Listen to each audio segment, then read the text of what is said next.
I always cringe when someone says, "Hey, meet Neha, they make seaweed bioplastics." And I'm like, I have truly failed in my branding. Hello, hello. Today we have Neha Jain, the amazing founder and CEO of Zerocircle, a company that has been making waves. 9% of the oceans, if they can be afforested, they can capture all and more of the carbon emissions of the world. I think there's this innate fire in an entrepreneur to not be cowed down by what we don't know. If there is no performance, then there is no science. There is no price and there is no product. Two things. Does it perform better? Does it cost lesser? In the end, that is what will matter. We need to launch a product. We need to start thinking about what's that one product that we're going to go behind. The most important thing that all seaweeds do, they make a film. This mindset that we are going to create something that is going to cost more and perform poorer because it's sustainable. Slowly, when you're trying to solve for climate, you don't realize it starts changing you personally. You can put it into benches or what have you, or stuffed bottles with eco bricks or something, but it's not going to go away. Anything that comes from nature needs to go back to nature. You can build better products at the right value, if not the right price. Building for water barrier was the biggest barrier that we have overcome. You don't want to sell just on sustainability because that's not going to last. This impact will only be true when it touches my life back. Are investors really that misinformed? Honestly, Ved, every day is a challenge. What does good garbage mean to you? I think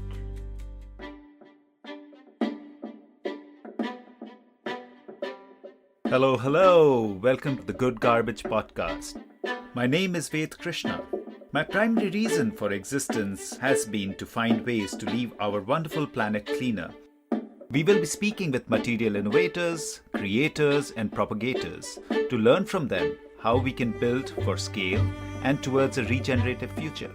Their stories will help us answer the big question, what is good garbage? Hello, hello. Today we have Neha Jain, the amazing founder and CEO of Zerocircle, a company that has been making waves. I'm so happy to finally catch hold of you, Neha. so good to see you, Ved, and I'm so excited to be on this podcast. Thank you. Thank you so much for your time. So we're going to start with the years before you became a journalist kind of student. Tell us more about growing up. Where did you grow up, or what were your earlier kind of influences that got you to where you are today? So I grew up in a small city called Firozabad, which is in Uttar Pradesh. I finished my schooling in Uttar Pradesh and I finished my college in Bangalore. By training, I'm a journalist. And directly from college, I was hired by Google. So I spent my formative years, my first few years working at Google. At Google, I was working on tech related operations and then moved to product, to marketing. I think in terms of early influences, I grew up around a lot of greenery and a lot of non-plastic stuff, just like anybody who grew up in their 80s and 90s. I think overall, I've had some dislike towards plastic, also because I come from a city that manufactures glass. Automatically, there was fascination towards new materials and what you can make in terms of products. But I think this is what my early years looked like. Right after I joined Google, I also realized that technology plays a big role. And I think this is something that happened to me and I wasn't really looking. A lot of times you work on, you start your career, and today I think the generation is very focused what they want to do. This is what I like, this is what I don't like. Let life happen to me a lot during my early years, just so that I can get exposed to what I like. I also got a lot of freedom as I was growing up, not to really go for engineering or this and that. I did prepare for IIT, and then I realized, no, I don't want to prepare for IITs, and I want to do what I like. I was fascinated by advertising initially. I spent a lot of my early years working at Google in advertising, but then I was also fascinated by marketing and technology. So I moved my function there, but that's really what my early years look like. Nice. So for those who don't know, the city Firozabad is fascinating because it's like the place for bangles, for lights. So Neha, you wouldn't know this, but my wife, when she lived in India, she would go to, we have so many lights in our house in US and in India from Firozabad because she would design lights and then she would go to Firozabad, have them made with that kind of design and then install them. So, and then of course, do a lot of kind of work around mandalas and things like that to create this. And she was so fascinated that she could go and create lights. And of course, the other fun fact is that all bangles in Firozabad are wrapped in our paper for years and years and years. So Fantastic. yeah. So I've been to Firozabad a few times, and this morning you would not believe it. I was eating same ka beach from Farrukhabad, which is not far, and it's so this is a again for the listeners, this is a special seed that only comes in the winter. It's like a French bean, right? That's like the English version of that, and they do an amazing job of creating this snack. And growing up, Neha, every winter there used to be a big, we used to call it kanastar, like a big tin box Yeah. that used to come. Now, of course, you get these packages of half a kg and 1 kg. But I'm sure growing up, you probably had that. But that was one thing we used to wait for. It's It's a November now, it's you know? it's a Yeah, slightly roasted snack that you have it in yeah. the winters. Yeah. Yeah, and it used to be November, and I know our father would have asked our distributor in Firozabad to send it over to us. So, and the other one, the third fact is that there's a very dear friend who comes from Kayamganj, which is again very near Firozabad and that area. And again, we have talked a lot about that area. But okay, enough of my fun facts. But talk to me, why journalism? What was it about journalism that attracted you, and how did that kind of define your personality? Attracted me to journalism, I think. But if I really have to sum it up, I liked finding facts. I'm easily bored when I'm not doing anything, and very, very easily bored. So taking things apart, but I think people automatically think for, a clear sign for being an engineer, but really getting to the root of a problem and really, talking to people. I don't really call myself an extrovert, which is why I'm a little jittery whenever I'm, going on a public platform. That might explain why it took so long for us to get on a podcast. But I think just knowing things was important, not so much of politics, I would say, but just what's going around and why, I think. And I was that annoying kid who's like, why, how, 20,000 questions after that. I don't know how my parents handle that, but yeah, I think that's one thing I would say that attracted me to journalism. Also, another thing about growing up is, when we were growing up, we would watch a lot of mythological shows, which were, Ramayana and cricket, once in a while that show up. I would always wait for the ads to come. So while journalism was interesting, the communication was equally interesting for me. In journalism, I think it's media as a platform and what it can do for you. So I would wait for the ads to come every single time there is an ad break after every over of cricket. So advertising also was very fascinating. And I think at that time, we didn't have many courses which would define advertising and journalism. So it was a mix of both that excited me. So that's one reason why I was there. And how was it to shift from a small town like Firozabad to Bangalore? Did that create any challenges for you, or was that an easy flow? I thought I was in the right place. I finally found my right city. I felt that. Usually, a lot of people, and for a lot of listeners, I think North and South divide in India, and culturally, they're very different. I felt that people were very progressive, especially coming from a small city and coming to a progressive part of India, not just a big city. I think was liberating, I would say. And being among journalists also opens up your mind in a lot of ways, because the closest friend that I had during college was a poet. Just the way of thinking diversifies your and orients your brain in ways that you don't realize and hard to articulate. So yeah, I was the happiest when I was in Bangalore. I thought I'd live the rest of my life in Bangalore. But immediately after college, when I joined Google, I started with Hyderabad. Then I moved cities with Google again. I was in Gurgaon for some time. And then I finally landed up in Mumbai. Mumbai was, again, I think I felt that this is the city where I'm going to spend the rest of my life. And I'm always wrong about these things, I think.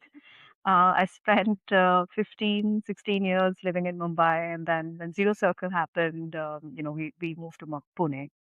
Yeah, it's always interesting when you say this is what I'm going to do and life has other plans for you. But you clearly had a entrepreneurial streak, right? When we were doing our research, we found this fly-by-night logistics and delivery, and that was early on, right? Like that. Now it's such a huge thing. So tell us more about the time between Google and Zerocircle. And you did a few things around then, and you were a consultant. You did this entrepreneurial venture. So tell us about those adventures that you went on. So Fly By Night was, I think, a social experiment that started. I left Google, and after you leave Google, you think of joining Facebook and Microsoft, which is back in 2011. And most people would automatically just switch to these companies. And I was like, no, I've had enough of internet. I want to do something which is in the real world and real problems. And to that 26-year-old then, my biggest problem was I lived in Mumbai, and the arrogant me, I was like, it's 9 o'clock in the evening and it's pouring. And I don't have a shop where I can order for water. You run out of water.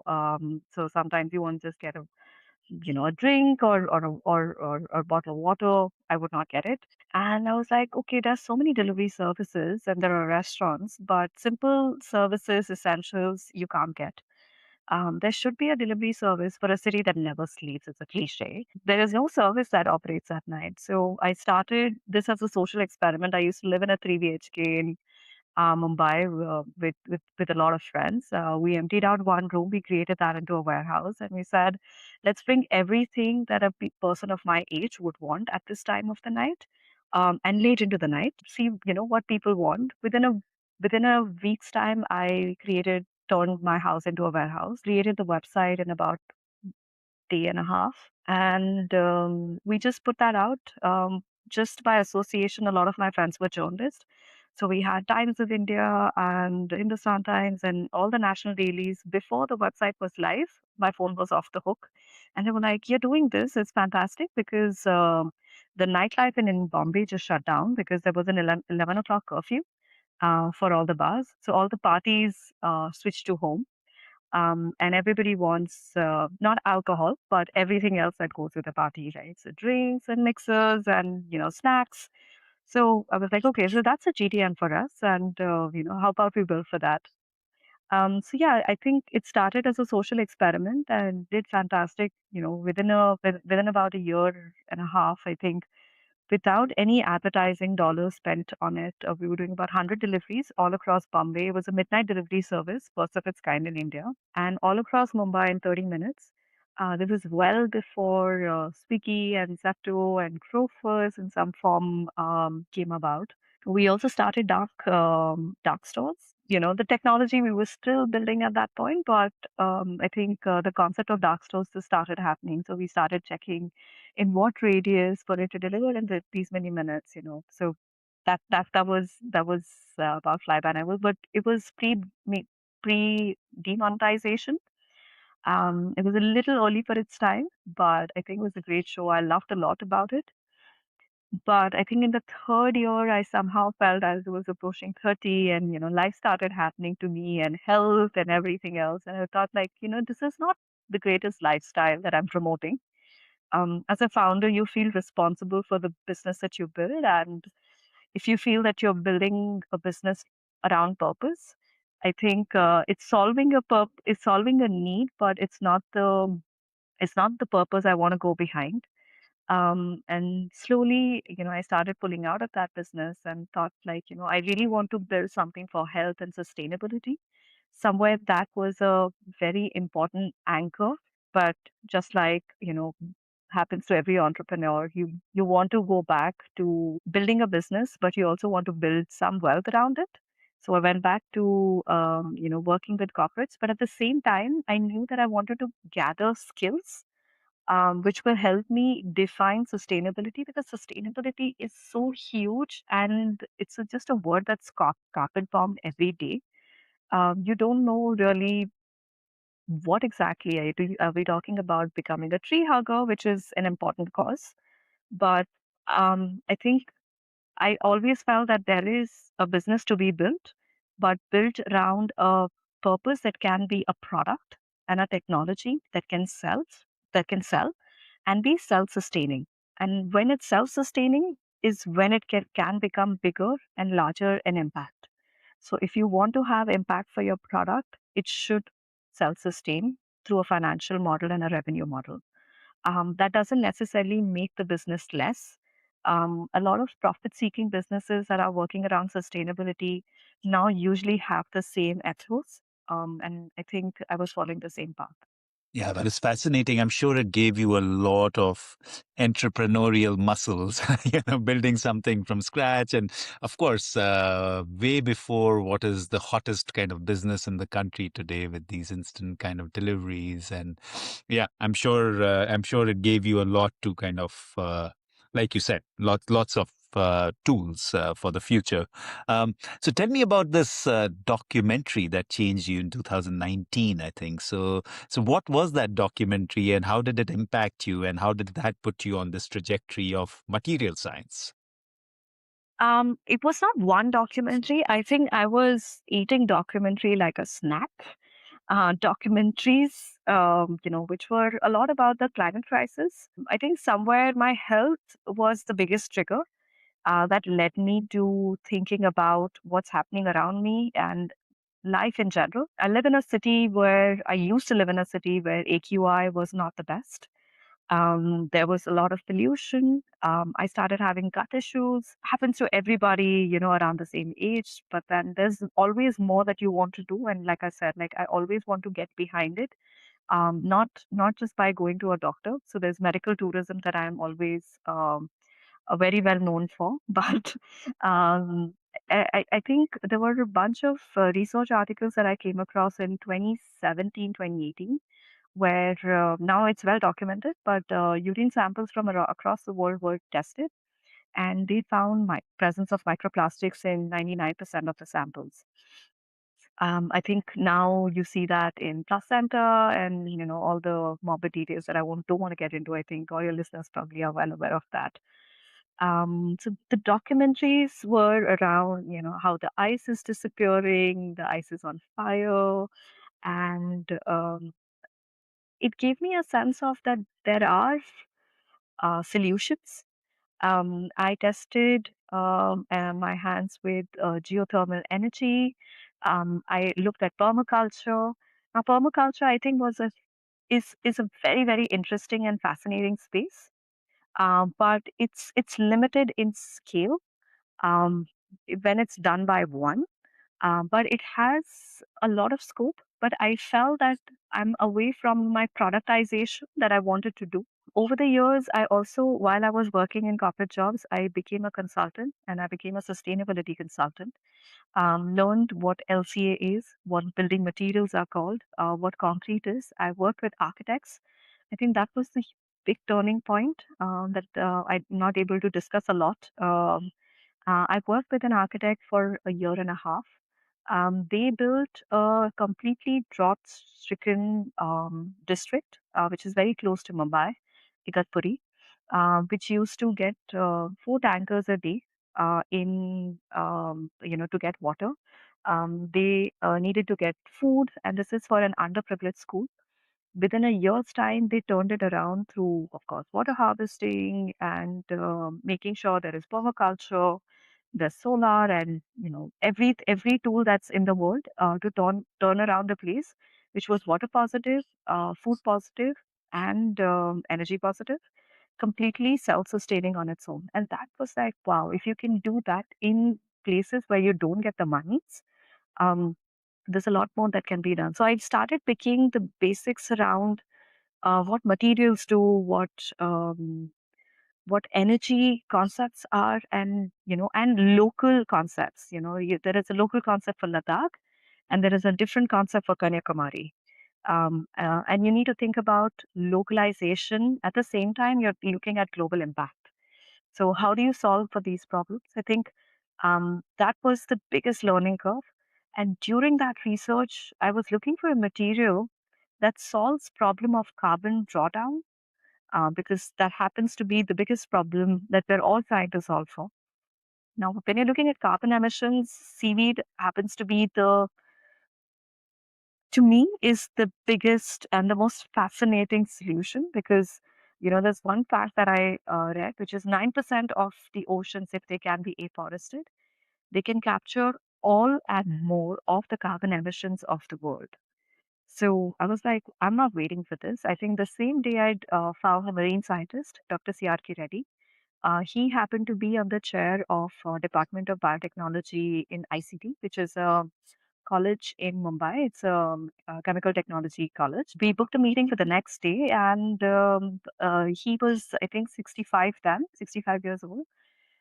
His energy, I think, to a 30-year-old was still two times more. Within 2 weeks' time, we started scouting for places where we can do seed agriculture. We first went north of Mumbai and we realized not such good conditions. We went south of Mumbai. Within 2 weeks, we found a place. We pointed from the top of a cliff down to a point, and he was like, "That's the place. That's where we're going to grow seaweed." And by afternoon, we found that location. By evening, we had the entire village involved. Because of migration, there are not a lot of livelihood options. So we went and walked to the Sarpanch's house. They served tea, and over tea, we discussed that seaweed is a livelihood option. And I think without any doubts in their mind, they got all the youngsters involved. Within half an hour, we pledged to do this. And I thought it was surreal because, it was just life was happening to me and I let it and I was uh, very happy for things to just roll out like this. I think the next week we borrowed some material from the lab, which was a seedling, a seedling of seaweed. And yeah, just before COVID, we planted that into the ocean bed and it started growing. So that was the pre events before Zero Circle happened. And then the lockdown happened, and just around the time I was in and out of the college. I was not a fellow, I was not a master's student, I was nothing there. But I think everybody just started having a good time conversing with me, I think. So the HODs, the associate professors, they were like, okay, you have a lot to share. And, they would just have lunch with me. And over the period, I realized that there is a good technology that can start solving for plastics as well. Now, plastics was just not a thing that happened to me. As a On a personal front, I was this eco warrior, and slowly, when you're trying to solve for climate, you don't realize it starts changing you personally. And I was like, why is this all this plastic around me? And I wanted like recycle everything. So I watched this. One of the other documentaries that I saw was this kid in UCLA who lived a zero waste lifestyle. I was like, this is what I want to do in life personally. And I started collecting all the plastic I could not recycle. Every atta packaging or lentil packaging or anything that sort of came to my house, and I was buying consciously. Let me remind you that. But still, I would end up with a lot of plastic thin films. I washed it clean. I put it there. I begged every startup, every recycler, every garbage collector, or any waste collector that came to even the street. I begged them. I even offered them money to take it and recycle it, but there was just nobody willing to take that. Um, as a side project, I was also working on a landfill project, which was to solve the problem of tires. Tires don't have good recovery. In fact, plastics has recovery of average recovery across the world is 9%. And, we can debate about that data point, but tires have a recovery of 5%. So that is a big problem that I see and I saw. We were talking to one of the GM of the tire manufacturers, and he said that help us solve that problem, which is the end of life problem when it reaches the landfill. And while researching that problem, and I was being an eco warrior and also doing seaweed cultivation on the side, I realized that the problem of carbon black and the chemistry is bad. There's problem of economics around recycling, but at the same time, there's a problem of chemistry. You don't have enough good chemistry to take it back in its original virgin form. So anything that ends up in a landfill today in developing nations and in global south in general, I think needs to be handled with clean chemistry and natural chemistry, then synthesized chemistry that the nature does not understand. So these are all the learnings that sort of came together with ICT professors telling me that there is early research that tells that yes, there is a possibility of making a plastic-like material from seaweed. And and then Nestle came by. They were looking to fund projects and entrepreneurs who are working on something interesting that can solve the problem of packaging for them. They came about and I pitched the idea and they said, hey, we'd like to launch the acceleration program in India. They didn't have an accelerator then. So I remember that the first drafts, they were while it's still drafting, we were both sort of putting this together as a joint development program. And during COVID, they launched the program, which was 1 week before COVID. We launched it and then shutdown happened. So all of 2020, we were just sitting and cooking in the kitchen for lack of a lab. But that's really the initiation point of Zerocircle. Amazing. What a story. Thank you for sharing that. There's so much to unpack there. But before I unpack, I want to hear more about this non science person going to ICT and then digging deep. And you read a bunch of material science articles. So, more from also from a listener perspective, I think there's this innate fire in an entrepreneur or in a person who's seeking to not be kind of cowed down by what we don't know. So, talk to us more about that journey of going down that rabbit hole of material science, that I'm going to figure this out. And of course, you have the professors, but you have to be able to understand their language to be appreciated by them as well. So what was that like, and why did you get that constant drive to be able to read stuff which you may not have read before? And then, of course, after that, we'll get to in particular seaweed and we'll talk more about it. But let's address that one. There was a moment where a lot of the information, and I think young listeners would relate to that. I think even slightly mature ones would also know, is getting information from Instagram. Like, okay, so this is what Instagram says, and this is pre-GPT, right? Pre-chat GPT. You can't break down information in simpler pieces. So you go to research papers, and research papers are not easy to the eye, especially to an untrained person in the scientific arena. I remember my first year when I was trying to build together a team of molecular biologists, polymer chemists, polymer engineers, organic chemists. I remember the day when I Googled what is a polysaccharide and what defines polysaccharide from a sugar, why is sugar different, and what are the complexities that make it what it is. I think Google has been a friend for a very long time as a part of my career training and in education. And then Google research paper was one. Looking at a resume of a scientist is difficult. You can't really value what they've done without really understanding it. So I spent hours just looking at resumes. Sometimes it was just like the third resume. I'm tired. This is my fifth coffee I'm having by, during looking, while I was looking at the resumes. But I don't know how I can explain what kept me going, but it's just something that you need to solve for. What helped is by not worrying about the questions that I ask. And even today in the lab, I think what makes a difference is I'm not shy to ask a question and act knowledgeable. I think the simplest thing that you can do is ask a question. And you can always say that this may sound stupid, but here's a question for you. And I think people value when you ask a question, then pretend to understand. That's very interesting. I normally can't even pretend to understand. I'm like, what did you just say? Like, can you say it 10 times again? And they're like, oh my gosh. so so tell us about founding Zero Circle. Like, how did that come about, and how did the name come about?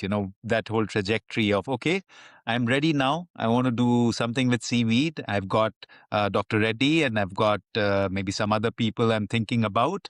And now I'm going to form a company, and I'm bootstrapped, and I have 20 lakh rupees that I've saved, and this is what it's going to be. And that whole trajectory will be great to hear. The name came about when Nestle said you need to form a company. But I started thinking about what is it that the company should represent and the name should represent. There are many interpretations to the name. I was looking for something which drives to us towards zero emissions and zero waste. And I tried a zero waste lifestyle, it doesn't happen. But the ambition to be net negative, net positive, however people look at it in terms of footprint or waste, I think zero was a important identity. And circularity, the simplest way I would say we think, anything that comes from nature needs to go back to nature. But it was larger part of circularity and circle was that we are a group of people and we identify as zero circle. It's a a gang of people or a group of people who aim to strive for no plastics and zero plastics in our daily life. So that's how zero circle came together. Then we formed a company, and I was like, okay, so now we have a company and we have a group of people. I found my first scientist, and I was super excited because it's really fascinating to tell your tech friends who come from the SaaS world that hey, I work with a scientist. I should be cool now, but yeah, I mean, I think the coolness just stays there, and that's when you enter the lab and you're like, what's happened to my life? But the first few days, we were just looking at dealing with the smell of seaweed. It's quite an acquired smell, I would say. So working with seaweed, cleaning seaweed, and really just breaking down what all is going on with seaweed. I think we spent about 2 months just looking inside seaweed. What are the parts, and how do we do refinery of a material that's so good? Now, there are some parts that you can just buy off the shelf, but just to understand everything that's about seaweed, because every material that comes from nature is a biological product, and every thing that grows and gives you give birth to has its own fingerprint. And you need to understand what makes one thing different from the other. And that was our early years, just understand what are the different kinds of seaweed that exist, who is growing the seaweed, who's using that in industry, and who's eating the seaweed. So understanding cultural interests, understanding chemical interests, understanding industry's interests is very, very critical to understanding who grows it, why they grow it, and where does it sell. Because when I started doing seaweed cultivation, my biggest problem was that if I grow so much seaweed, then what are we using it for? But when I made that connection that with seaweed we can make plastic alternatives, I think that was amazing because now we're looking at replacing the fastest growing or one of the fastest growing crop with something which is one of the fastest thrown product. So, in terms of balance, it's the right balance. But finding the right balance of the chemistry was our hurdle number one. So let's stay with building a team. So you are a non-science person, and you rattled off a number of degrees earlier on in our conversation. Polymer scientist, da da da da da da da da da da. There were three, four. How did you even decide that this is the team that you need, or was there Dr. Reddy helping you with that? How does one decide? And then, of course, you need to have enough work for them, right? That okay, this person is going to do this person is going to do this. So how did that happen of coming together of these people and then finding the right talent? It's a lot of trials. You start with what you know. Obviously, I think Dr. Reddy was critically important at that stage of me breaking down with what the difference between a polymer chemist and an organic chemist and a synthetic chemist. And while they could work on carbon chemistry, they still will do different things. And what chemistry is the most relevant? So I started with understanding who can understand seaweed chemistry versus a clean virgin material that comes out of seaweed, understanding what they can do. So while I was building the team, I was building the team very, very slowly. I was reading also something that could help me in understanding why exactly do I need this person. Also, when I interview somebody, I also ask them questions in terms of how they can contribute. So a lot of hit and trial helped me build my first foundational team. I think today it's very easy to say in retrospect that, hey, I just got this and I just mumbled off some, names and titles. But it was not the easiest. I think it took me a lot of time to just understand differences in chemistry and why they're important. So, molecular biologist and an organic chemist. Sometimes it's just on a fundamentals to a non-tech person. It's just like what are we talking about? It sounds the same, but what exactly can you do?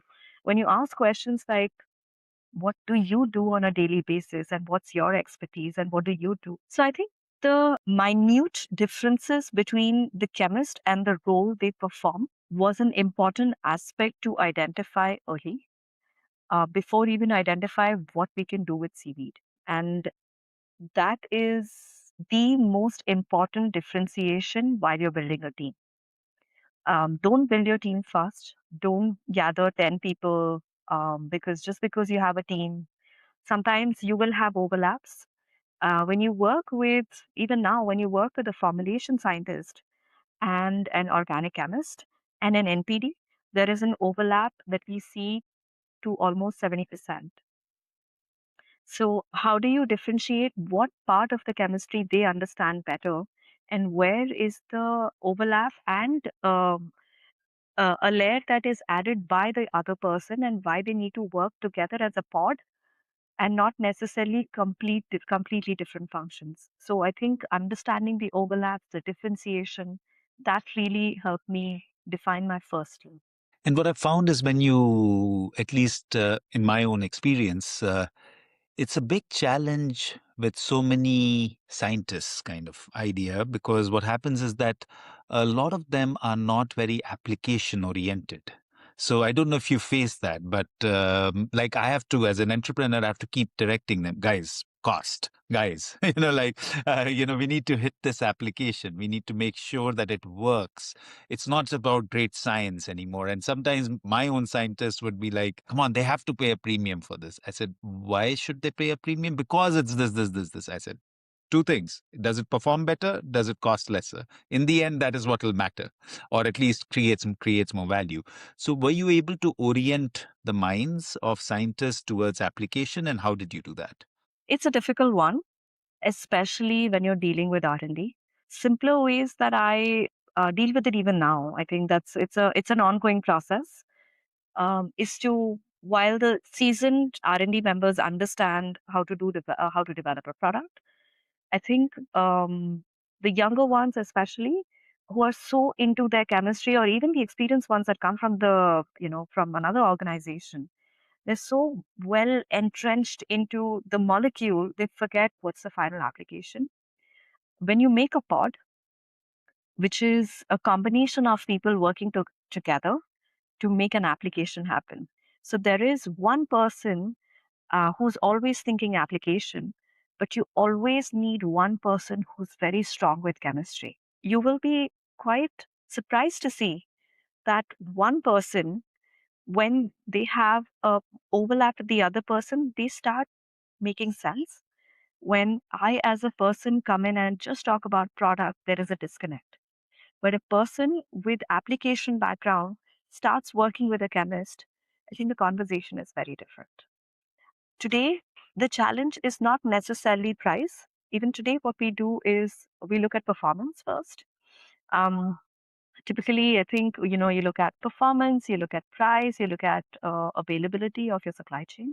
These are three things that we typically look at, right? If we have 10 materials to work with, I mean 10 materials that work under Zerocircle's principles, then we look at all 10 materials and look at, is there supply chain resilience for this? Prima facie from what we know today. If the answer is yes, we would identify 6 materials out of that. After that, we look at the performance first. Because if there is no performance, then there is no science, and there is no price, and there is no product. So we build halfway until we start seeing performance. And that's when we start introducing a market person into the pod and say, now let's build for applications. So there is, so today, I think if you look at our team structure. We have a sciences team, we have an NPD team, we have a process team, and then we have a production team. Production team works on the production of the SOP that's been built by all of R&D. But if you were to look at every single function on their own, can't solve a problem. They all solve the problem together. And also, there is expertise of surface, expertise of materials, expertise of process, and expertise of the machine that's going to use it. All needs to sort of come together. The moment we start, and this is something that we struggle with. I mean, honestly, Ved, every day is a challenge like this. So if any entrepreneur, even they've scaled and commercialized, and so have we, but at every point they will face this problem with new products.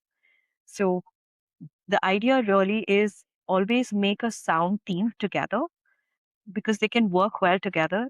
Singular person as a team member will always struggle. That was great guidance. I think bringing people together and creating pods was very, very interesting. When I look at seaweed and the little I know about it, it's been in existence, in usage for maybe a millennia. And people have been, creating food additives, people, agri-chemicals, carcinogens, and all that. So why decide to cultivate? Why not just use the same supply chains and utilize what is already there, and the maybe somebody's already extracting the chemicals that you want from the seaweed? So what was it that drove you that, okay, I want to cultivate? Because that's, again, you're taking up another challenge which possibly was needed, but we want to know why. I think for the same reason, whenever you work with the material that just comes from a chemical refinery process, the knowledge of the material is as limited as anyone would buy that, but the biological differences is never known. Let's take an example of red seaweeds. You can get different chemical compounds out of that. The growth condition under which it would grow in south of India versus something that would grow in Gujarat, which is west of India, is very, very different.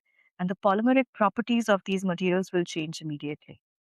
The strength of the material changes, the coagulations that you say that works with that material changes, the viscosities of this material changes. It's a lot that changes when you start working with the biological product.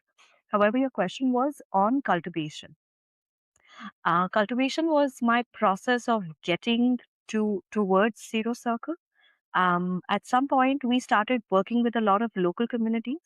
It's also to build a strong supply chain where we are able to work with the biological product. And if the industry refines it a certain way, the problem is today seaweed is used in so many industries, but it's been designed for those industries. It's designed for your toothpaste, it's designed for your plant-based milk, it's designed for your jellies, your ice creams, and all the wonderful things that we eat and consume, even for the printing industry. But it's designed for those use cases. It's designed for 1% or less than 1% of that material going in a final formulation. It doesn't necessarily become the hero material. What happens when I use 100% seaweed? And for that reason, it's important to start working with the biological material and understand the core differences. As you grow the company, once you understand the core differences, you understand growth conditions, you understand the variances, then you can take a call in terms of how you want to build your supply chain, but not necessarily you can do without it. I think that core knowledge is very important for a material science company. I've been working for 40 some years with sugarcane. Now you're motivating me to try and learn about sugarcane. We just take it from the sugar mills. That's all we know. After that, we figure it out which sugar mill is better and which is not, the one it's going to crush more and not. But this is interesting that, oh, okay, if we In fact, understand the biology, it'll be better. Go ahead. if I were to just talk about sugarcane, not so much sugarcane, I think if we talk about paddy, we realized the waste. So because we started doing refinery ourselves and we were doing extraction of materials of interest, we started understanding the compounds that were also in existence, and they coexisted with seaweed. So while we're extracting 40%, 50% of the carbohydrates, there's always 40% or 40, 45% that's left behind. And what is this material? So there was a cellulosic material, there are phenolic groups that are there, which are, hydrophobic, which are, there is fucoidin, and there is just lots of other things, minerals. So there is an opportunity to understand every single product, and we made we combined the cellulosic material that's left behind as a byproduct, and combined it with paddy. Now, when we started working with paddy, we started with sort of reinventing the wheel. We realized we don't really have to, but when we were reinventing the wheel, we got paddy from Punjab, which is again west northwest of India, and from southern states. The quality of paddy, which was golden and brown in different parts, it had different properties of cellulose, and that made a different kind of paper. So while we're not necessarily going in the paper applications, I think there are paper experts like Paka that we can work with. The fundamental differences of geographic locations again made our product stronger, right? Like, for example, if I'm looking for more flexibility, more extraction, I would work with a certain material. But if I'm looking for a stronger material, I would work with another. So I think that's also an interesting variance to learn about. It's not every knowledge that you have of the supply chain and of your material that you can apply to your business, but you can definitely apply in a way that you don't buy that. It's actually definitely inspiring me to do more, learn more about this. And of course, we have, I'm sure you know of where the parts like hemicelluloses and lignins, and we don't really use them. Even us, we want to use every part of it. So all the fine pith and stuff like that we burn. But it's a holocellulose. It's a 78% cellulosic material. It has enough sugars. We can do better than that, but we're like, get rid of it. We take our chemistry from our pulping and again thicken it and burn again. So all the lignins are gone. So all these things you can actually work with, but of course, we also want to stick to our knitting. So we're like, okay, if somebody else wants to do it, go ahead. We'll give you the space. You do it, and we want to focus on packaging. So that's it. But you're right. We might learn a lot more if we were to look at it in more detail. We would like to take a minute to thank our sponsors. Good Garbage is sponsored by Paka, a family of brands that produces compostable packaging and works to implement regenerative solutions. Paka's new project is to bring compostable food serviceware and food carry products to the North American marketplace. Learn more at paka.com. Now back to the conversation. So, taking a step forward, so in this research, did you identify that, okay, these are the varieties that I want to work with? And why? Was what were those? Why did you choose those varieties? And did you continue to build a supply chain that was primarily cultivations through you, or did you then widen your scope and start acquiring from others as well? What we did was we built a process of extraction. And what we knew is now there is already a supply chain. And because seaweed grows naturally in India and by culture, they're also doing cultivation. So we started working with communities and entrepreneurs who are growing seaweed right now. There's a Stanford Allen that's growing seaweed in Maharashtra, and he's doing a wonderful job as one of the Mariwalas. What we did was, it's a technology that we want to take forward, not necessarily the group of people that we want to work with. This, sort of restrict ourselves and our scope of work. So while we are working with local supply chain, it's a technology that we want to take forward, and we built it around CDMO models that, hey, this is a process that we want to use for extraction. So I get this kind of material in the end and as an output. In terms of selection of what seaweed and what's good and what's bad, I don't think every seaweed I love, but some I eat as well. But there is just in red seaweeds, again, red seaweeds and brown seaweeds, some red seaweeds have a nice little pull. In fact, they are so strong when you make that into a film, the tensile strength of that film is much higher and much greater, and sometimes I think 4 times higher than polyethylene films. same microns. The red seaweeds have this interesting property of having a great tensile strength. When cast as a film, and if you were to compare micron to micron with polyethylene, it has 4 times more strength, tensile strength than polyethylene. There are certain seaweeds that gel really fast. There are certain seaweeds that flow really well. There are certain seaweed that give a very, very strong barrier, especially oxygen barrier is extremely strong. Seaweeds are known for grace barrier, which I think is a sort of like a very well known fact. But the most important thing that all seaweeds do, they make a film. I think that is the most fascinating thing that happens when you compare other biopolymers with seaweed. Most polysaccharides will make a film, but the kind of film, the polymeric film that seaweed makes, it has so many properties and you can do so much. It's like think of it like a capsule that you eat. It's a delivery agent. It takes it, it transports it to the right part of the body, and then the bioactives, take or whatever the capsule is holding, it gets released into your bloodstream. It's similar. Seaweed itself has its own properties, but when you use that film to hold different compounds, they will release when and how it's been coded. That is one of the most interesting things about seaweed that you'd find with most seaweeds. But the variation in it will tell you the application you want to go for. If you want something more rigid, you want to work with the seaweed that has more rigidity. When you want to work with materials that are more flowy and flexible, and there are certain materials that you can use as coatings. So I think there is variation that you would find in all seaweeds and different properties and different degree of that property, and that makes an application happen. So ultimately, you have to choose an application and you have to choose variety of seaweed. How did you ultimately find out that, okay, this is the application that I want to go for, and hence this is going to be the variety? And then after that, really stabilizing the process to be able to get what you really want from that seaweed. How did that process transpire?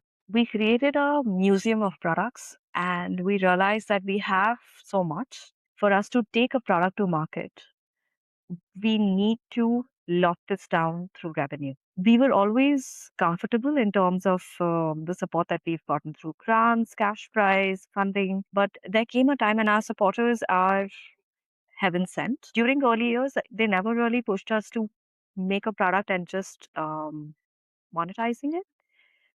But at the same time, there's also a lot of lethargy that can kick in R&D. And I felt not just on the business side, but even on the R&D side, when we start creating products and you don't launch a product, there's a lot of lethargy. And there came a day, and when I spoke about, here's the product, here's the runway that I'm going to give you, and this is a self-defined runway. We need to launch a product. What is that product? We sat from 6 or I think maybe 7 a.m. to 7 p.m. With a lot of coffee breaks. And we went through every single application, every single product that we've made. And we said, these are the two money makers for us. Let's make that. Let's get the morale up. And then let's start looking at other aspects that we want to maybe exploit as property, but really focus on a product that can start making money, because R&D is one, technology and commercialization was something that we had not experienced. And this is a conversation that all the old timers talk about. This was back in early 2023 when we said, we need to launch a product. We need to start thinking about what's that one product that we're going to go behind. And on the basis of what we know today, what can go run on third-party platforms or machinery, we're going to try plan one, plan two, and plan three. And that's how we started focusing on commercialization. But commercialization was a completely different story. I think it was still 40% of my journey of what I know today from just building stuff in the lab. So many technologies fail at the time of even pilot to scale. So you can have a great product in the lab, you can even go pilot, and then, you start having, I'm sure. And I think let's step there. Let's talk a little more about, as much as you can, about the process of how it happens. What is the magic? How does the extraction happen? Because all us listeners would know is, okay, there's a seaweed and you extract something from it. But I'm sure there's way more complexity than that. And maybe add to that, how is Zerocircle's process different from others? Because there's so many others in the seaweed kind of extraction business.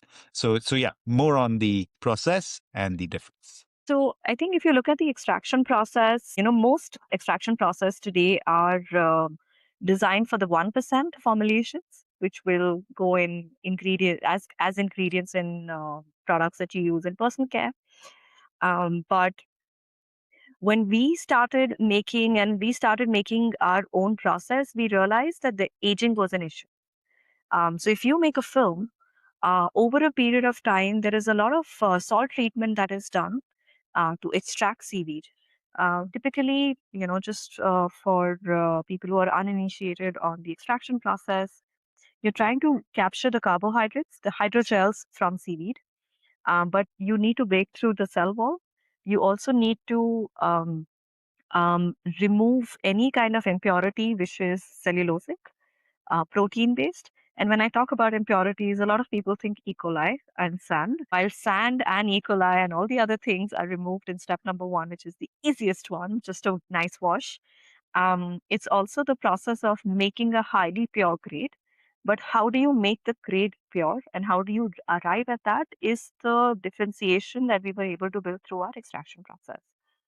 Now, there is not just one way of differentiating what Zero Circle does, because I think a lot of innovators out there who are working with seaweed in different ways. Some people look at seaweed in using that as a base material and they modify the properties a little bit to finally get the output of the properties of plastic. We firmly believe that there are co-actors and supporters who are in nature, who come together as a team of Avengers. I sound like a fangirl, but they come together as a team of Avengers who have different properties. And seaweed plays a very important role in holding it together. I was talking about the seaweed film. Seaweed film is like the cobweb, which holds everything and it makes the performance happen. But you can add additives to it in a way they can perform as and when seaweed allows it to do that.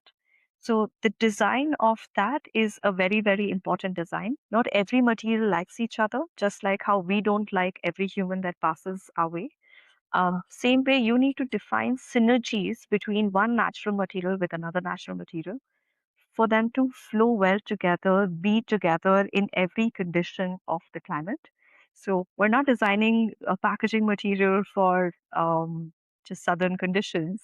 We're also defining these conditions for very cold climates, which have very low humidity, to climates that have extremely high humidity, which are dry and sometimes very cold. So how do you define the end chemistry of a product without modifying it? And for it to exist synergistically in every condition. So it's a good marriage that can, get through every climactic condition. So there's one thing about doing it in a lab. And there's quite another in kind of creating pilot and then creating these pellets that can be used in the same machine as a current petroleum polymer. So tell us more about that journey and the challenges that came with that in trying to find a way to extract, pelletize, polymerize, that whole system, and to be able to crack that and to get out with an actual product. And what were the challenges there? I'll take an example of coatings. It's easier to understand. When you make a coating, I think it's easy to understand. You take bread and butter, you take the coating and you apply it as butter. So let's say that our end chemistry was done and we know how to apply it on paper, and paper and seaweed coatings love each other. The adherence is really good. But when you're applying on the line, it's an extremely viscous material. It's so viscous. Think of coconut oil on a very cold day.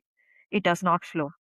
And if there is a knife that applies on paper, it's not going to apply evenly, and there's not going to be a lot of coverage.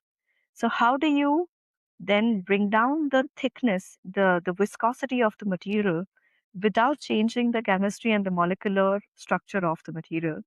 And of course, not without adding, not and not by adding water. Because the more water that you add, you have to make it go away as well when the coating dries up. So that's challenge number one when you're applying on an industrial line. In lab, you can make anything work, but on an industrial line, that's one challenge. So we solve for that. And this was I would say, much harder thing to do. When you're doing something, you create a chemistry and then you sell it off and you give it to a partner, it is the partner's burden to make it work. For us, the goal was clear. We need to take out packaging. And for us to make the packaging, we first need to make the coating. We need to then apply it on paper on an industrial line and then cut the paper into a container, into a design that works, and then put it for end use. So the challenge number two was the chemistry works, and we understand that the viscosity needs to come down. It needs to flow well. When it flows well, it needs to dry fast. So the drying mechanism was a hard one because we're looking at speeds which is one-fifth of what the industry wants. No supplier is going to give you at costs that's going to make sense because most people talk about seaweed materials being expensive. Here we were talking about coating technology being more expensive than the raw materials, right? So that was challenge number two. How do I solve for that? So we started building back the material in a way that it can dry fast. Challenge number three, we're working with one line. How do we make it work on lines that go really, really fast? When we launched our materials, we were priced three times the cost of plastic-based or PE-coated paper, laminated paper. PE laminated paper in rupees comes for 100, 120 bucks. When we launched, we were 3x that price. That was the summer of last year. And as we started making changes backwards, because we're changing the material, we're changing the coating, we're changing the raw material, we're changing the line, we're changing the coating process, owning the entire technology. And that's when the price started coming down from 300 to 200. And then it started getting interesting for the team because now it's ego. Now it's just there. We just need to bring it down by 50%. Um, and I think within a month's time, we brought down, and this was just a ticker that used to run in the lab, that we're at 180 now. We'll bring it further down. And this December of last year, we brought that down to, a much, much lower number, which is almost as close to petrol-based paper or plastic-coated paper. So what about the process side where there's melt flow index and a lot of things that we kind of say that okay, like you mentioned before, viscosity, solids, all those things matter so much when you're going commercial because okay, you might bring the price down to exactly the same as a petroleum polymer, but if your melt flow index is different or your thickness is different for the same kind of barrier, then you'll still have a challenge. So are you close to per square meter of coverage? Like if you say a PE coated paper is going to cost this much per square meter, basic usage like a sugar sachet or something. Can you come close to that now? I was talking about the exact thing, Ved. I was talking about GSM, cost of per meter square of paper, with the exact coat weight, the costing of it, the cost of technology, the cost of paper, the cost of the thickness of the coating, everything. Because we had teams that worked on every single aspect of it because just bringing down the raw material cost is not the cost. It's the cost of the entire technology. So we're right now being able to bring down the cost per GSM of the paper. So when I talk about pricing, we talk about pricing of the finally PE coated paper, which is being sold in the market as is. That's totally amazing. What about properties like heat sealing? Something we cracked. very, very recently. I'm very, very happy to tell you here. We've been working with heat sealability, and a lot of times, and a lot of supporters were like, "Why do you need heat sealability? There is glue, and there are so many other things that you don't have to solve for everything." But the challenges are, when you're making a little cup, or you're making a product, even glue is plastic. So heat sealing happens instantly, while glue is topical. And every single time you're coating for heat sealability, that's the second cost that you're applying to paper. So we started looking at, without increasing the grammage on paper, how do we bring in how do we change our chemistry to bring in heat sealability in the same coating? And we were able to solve that problem initially on low GSM paper. And now we've cracked that problem even for high GSM paper. And that's with the similar heat seal strength. Yes, Amazing. you can consider the strength of what you want in a paper container that holds food, or paper cups that hold water.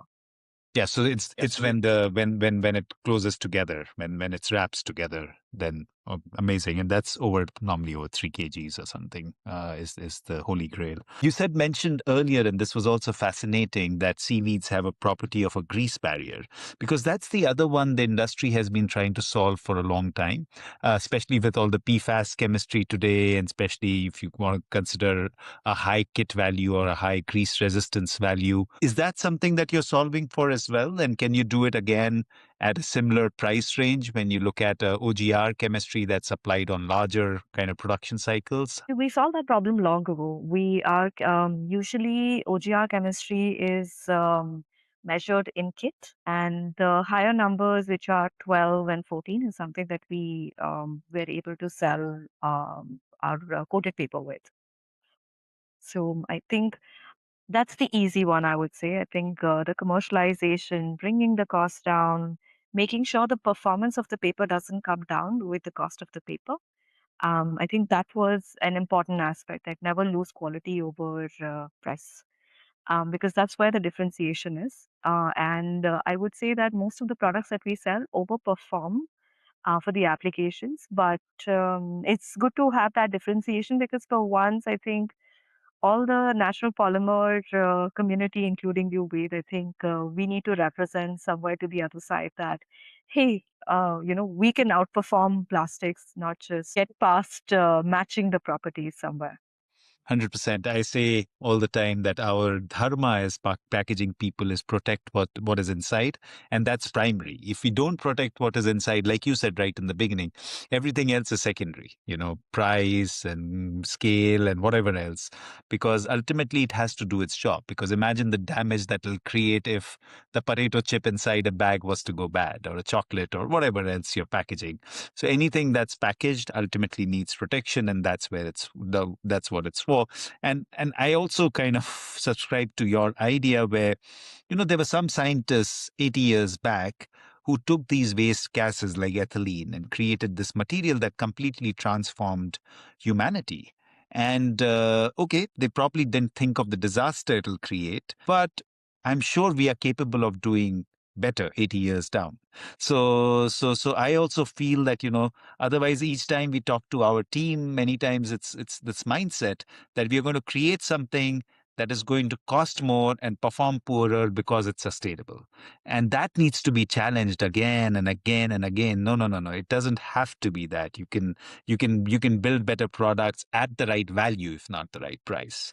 Absolutely. I think another property that we are building for today, and something that we've solved for, is I think that everybody talks about on eggshells, is water barrier. Today, we're able to solve for cold water application, water cooler applications, which is just you're using water for drinking water for like 5 minutes over a water cooler application, and just throwing away. And there's just so much peel every single time I'm served coffee with a pea-lined paper. It's just like, I'm thinking about what was the count of microplastics they said, that goes in one serving of tea. Is this thing that keeps running in my head.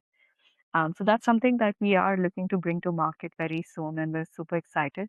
So heat sealability, water barrier, these are things that were extremely hard.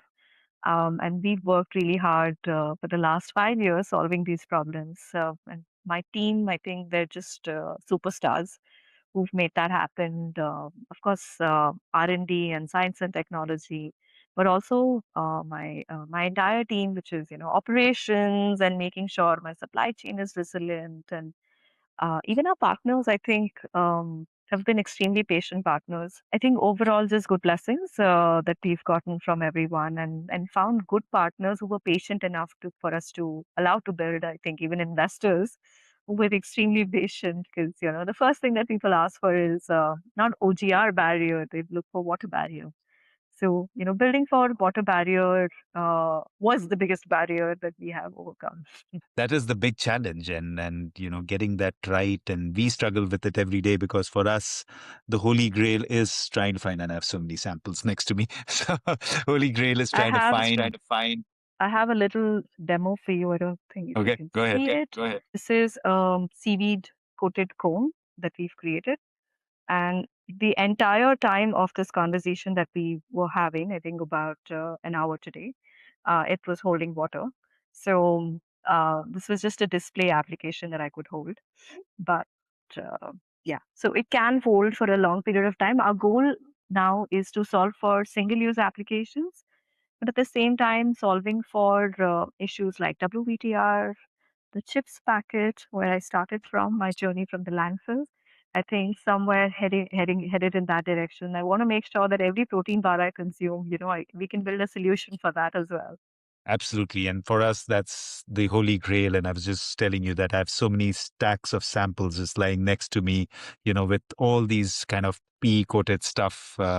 It's paper. It's our paper, which has a window, it has a Ziploc, it has pea, and there's things like coffee, and there's all sorts of things here, all in our paper. But converters are using polyethylene, and that's, that about us, that that's multi-layered polymers is something that I can feel my skin kind of right now, because it's like we have to solve this. You cannot keep dumping exactly what you said before. Nobody's ready to buy it. There is no economic value, and there is definitely no downcycling either. And you can put it into benches or what have you, or stuffed bottles with eco bricks or something, but it's not going to go away. So yeah, I'm excited about you guys building options for that, because that's something we as an organization struggle with every day. That okay, how and at the right price, and how do you kind of do this? Because even the last week I was just meeting converters upon converters, and the buzz around sustainability is a little lower right now, as you might have also experienced. And so it has to be sold on performance. And I said that's a great thing. You don't want to sell just on sustainability, because that's not going to last. So yeah, I'm very excited about your WVTR journey, because we're going to be right there, with you. If you crack that, we're there. But of course, there's a basic challenge in what I'm told with seaweeds, that they love water. But yeah, I'm happy to know that you're modifying and creating something for water vapor barrier. We're not modifying it as much. In fact, when we don't modify the chemistry at all, it's like I said, it's the team of Avengers that comes together to solve the problem.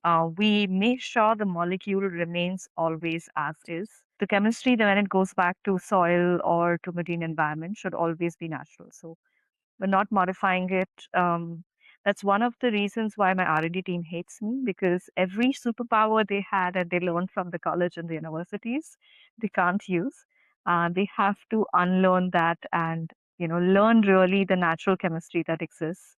And every day is an experience. I mean, there are so many things you can learn from around you, from candies and so many food products that have a property that can just be exploited. You just have to figure out a synergistic effect for it to start sitting with seaweed. So, You've been really good at the funding side. So I've watched, Zerocircle continuously being able to push the boundaries, because you've been able to attract the right grants, funders, etc., etc. And I know that journey is not interesting. I've tried it and failed, unlike you. So teach me more, teach us more about that. How have you managed to attract the right investors at the right time? Presumably not diluting too much either, because a lot of them I see are people who are supporting the cause, kind of thing. So I think every listener on this podcast would love to hear and learn from you on that. To be honest, I mean, I don't come from an educated place, but I can tell you what worked for us. And for everybody, I think it's their own journey to figure. I think early years, I remember, I think our biggest decision was to attract Rain Matter very, very early on. They came in and supported us in 2021, the first time around. I think Nitin Kamath and his entire team, I think they themselves are a specimen of their own. You don't find investors who are really after the chemistry. I spent 2 months just discussing the chemistry of my product. No projections. They laugh off projections. Is that what are you talking about? Let's not talk about projections. So finding the right investors who are patient and bringing patient capital, and not just in terms of numbers, they really believe in your chemistry and they want that to happen to the world. It's is the most unnegotiated thing that I would talk about, or non-negotiable thing that I would talk about to any listener who's looking to fundraise, especially early on. Second was without diluting too much. I think there are quite a few supporters around the world.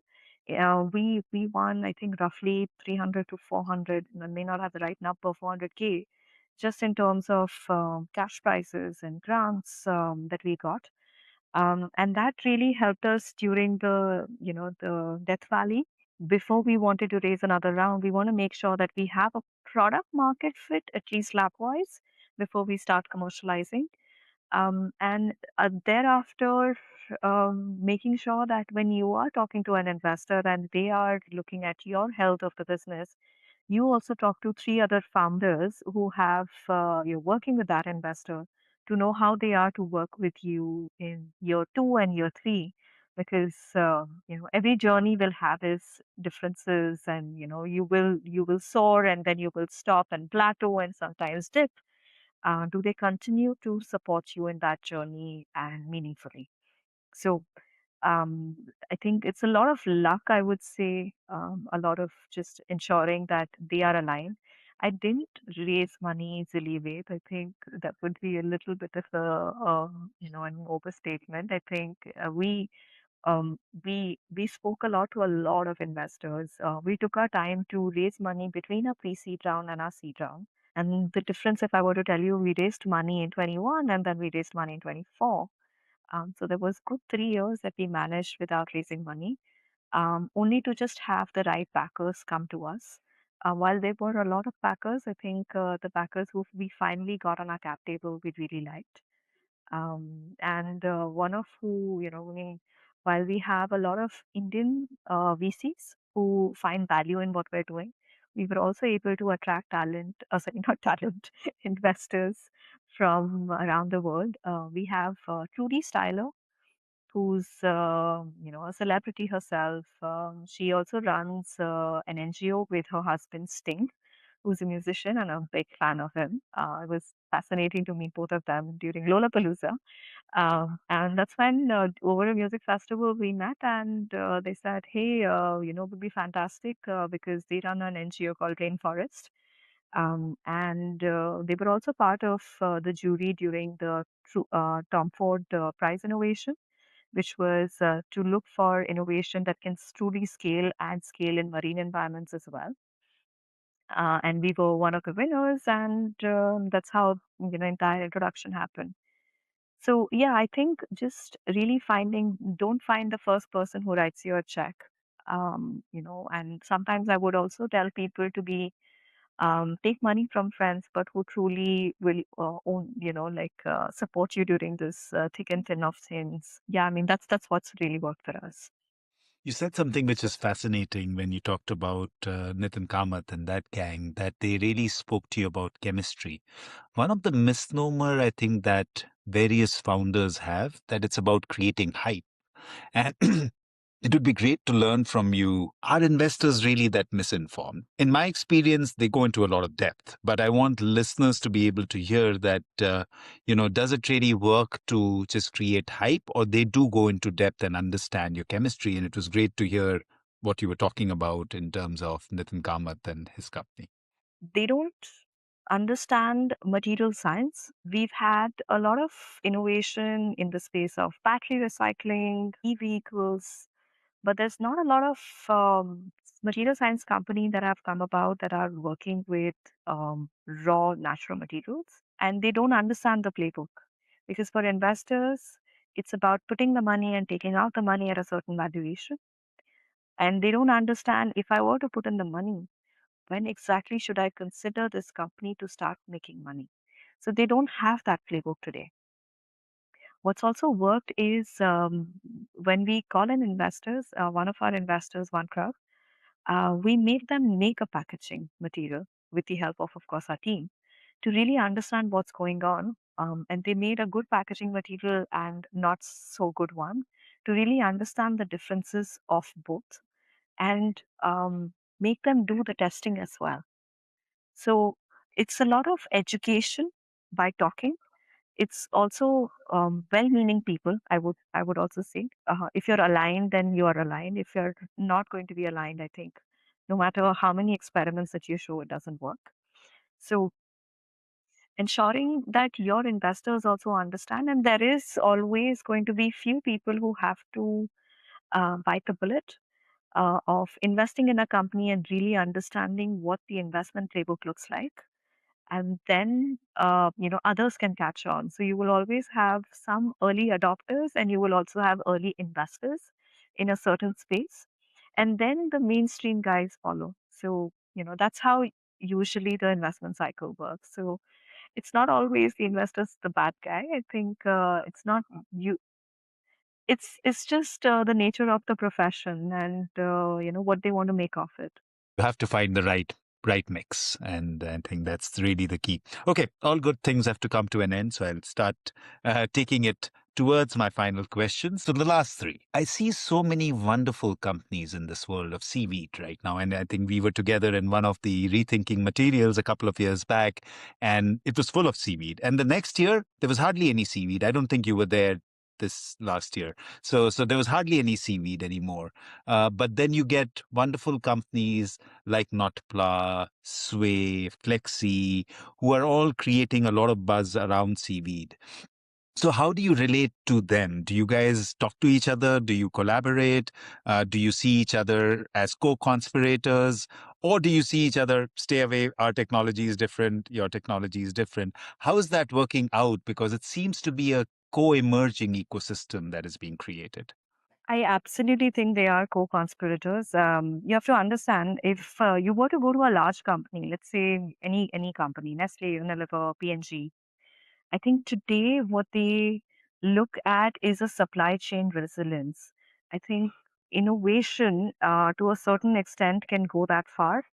When they work with their supply chain, they need to look at vendors and partners who can supply them across the year, through the year, in different parts of the world. And they don't work with one vendor.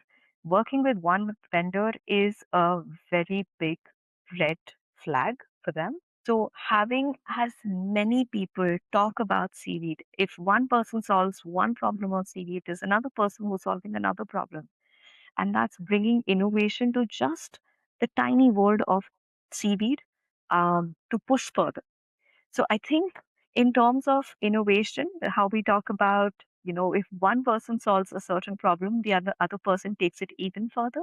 It's always encouraging to have, and I think the founders of Nutpla, Sway, Flexi, they're all our friends. In fact, we group ourselves once every month, or sometimes even more often than that. We represent a group called Natural Polymer Groups, which has not just founders from seaweed background. They are founders who work with proteins, with natural materials, with agri waste. And what we're really trying to differentiate ourselves from is bioplastics. It's very easy, and I always cringe when someone says, hey, meet Neha, they make seaweed bioplastics. And I'm like, I have truly failed in my branding. Because bioplastics is a biomaterial synthesized to become plastics and chemically modified to become plastics. Natural materials and native polymers are as true to nature as nature is. So I think that's a big differentiation. All of us have come together to start, putting it out in the world as a core team. We're trying to make sure that the right legislators, or right governments are listening to us. So I think as a team, we've come together. We absolutely are co-collaborators in that space. Yeah, this is wonderful to hear because a couple of years back, Julia said exactly the same thing to me. And she said, we are all in this together. And, it's so great to just pick up the phone and call any of us. And we are so open to talk about it. And it's so true because that's the only way we can transform. And I think all of us come from this purity of intent that, okay, we may be even using different materials like us, but there is this purity of intent that is visible in all the people there. So I'm going to apply to your natural polymers group and try and be part of it and work with you guys. Okay, last two. If you were looking at a crystal ball, gazing, and you look 10 years hence, what is it? How do you see yourself and Zerocircle and the scale that you've created? What is that dream? What does that dream look like? I think if the dream were to come true, I think any packaging that I come across should have a little bit of zero circle in it. Anything that I hold in my hand, go to the supermarket, even if it's not built by Zero Circle, it should be touched by Zero Circle technology in one way or the other. We're not building technology in a B2C way. We're building it for manufacturers and for people who can work with us. Even technology companies can work with us. We want to, move away from making just the packaging. We want to go to the core material that manufacturers across the world, who are chemical manufacturers, who are packaging material manufacturers, converters, and we would love to work with you.